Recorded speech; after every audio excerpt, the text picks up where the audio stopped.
Good evening. This is the Elliott wave update for the S&P 500 for Monday, February the 28th, 2022.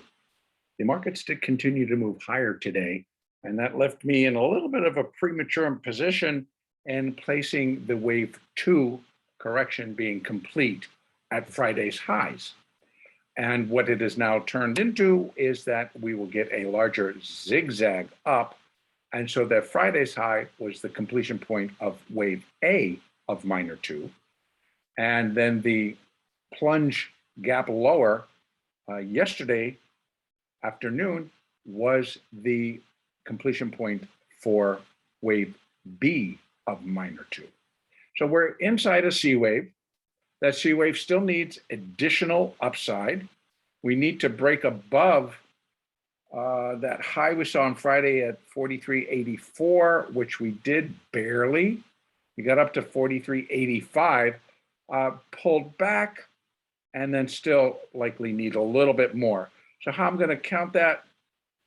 If I just open this, no, come on, don't do that. There you go. Don't do it. Don't do it.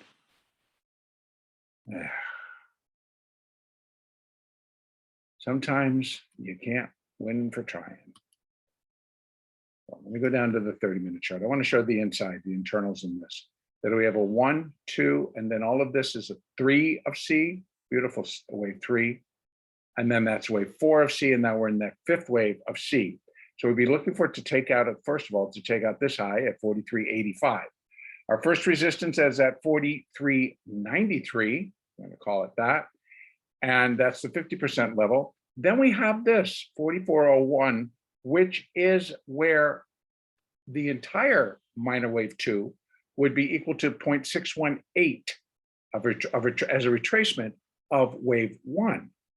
But I feel that that's not, it could hold it, but I feel a little strongly that it likely will not. And the zone will actually be 44.01 to 44.26. That is where wave C would be equal to 0.618 of the length of wave A. And that is the more common Fibonacci relationship between waves A and C. We have that at 44.26. Then we have additional resistance, and that is the 70.5% for the minor wave 2 is at 44.43. And then for the C wave, it's at 44.50. So we have resistance up to just below that 44.84.50 high. That the market, I really don't want to see it break above that level, although it could, and it still would be within reason because where it can't break is here. So we could get up to here. In fact, we could get up to 45.34 and still be within the realm of acceptance for a second wave and compared to the first wave. So 100% where wave C would be equal to wave A comes in at 45.34. My zone sits a little bit lower and is basically right here. That's where I think that we'll end up. If my count is correct and that we've already completed waves 1 through 4 of wave C, that we're just looking for that 5th wave up, and I think that'll get us up above 4,400 and on up towards that 44.26 area. So for tomorrow, I'm going to continue to look for upside unless we get up there overnight in the Globex session, which is a very strong possibility. And then if we start to pull back, we'll be looking for the market to begin to break down below our moving averages. Right now, we've got the 4 pretty up high at 43.60, then 43.47 was the 8. But the ones that are going to matter to me are the 20, which is at 43.32, the 200, which is at 43.27, and then the 50, which is at 43.05. So as strong as these rallies ended up feeling today, particularly in the S&P, which was dragged lower because of the Dow and the broader market, so many of the component stocks within the S&P were lower today. So there was that drag on the market, but I felt that it truly was a very slim-based rally to get it back into the positive territory.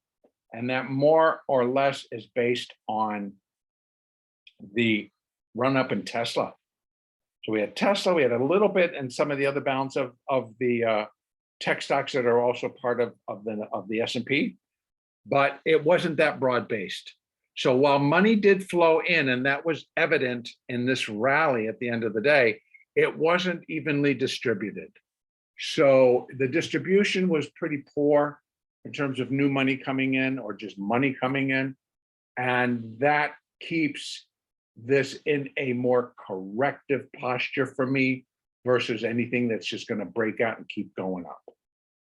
So I'm looking for a little bit higher levels tomorrow. I think pullbacks until this C wave is complete will be shallow. And what will be a sign is that the pullback takes us right through all these moving averages, similar to what we got, which led me to believe that that could have been the completion point for the C wave. Nonetheless, it rallied again. So now I'm going to be expecting it to break that high.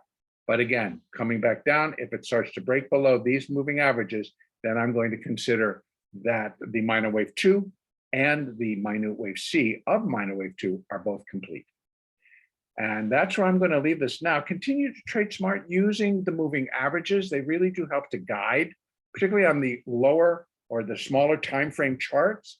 You're going to get a lot of play out of your 8, your 4, your 20, and your 50. They all come into play on a 5, and a 2, and a 1 minute chart. And so they are very helpful. Use the Fibonacci and use the Elliott. And have a great trading day tomorrow. And the next update will be on March 1st.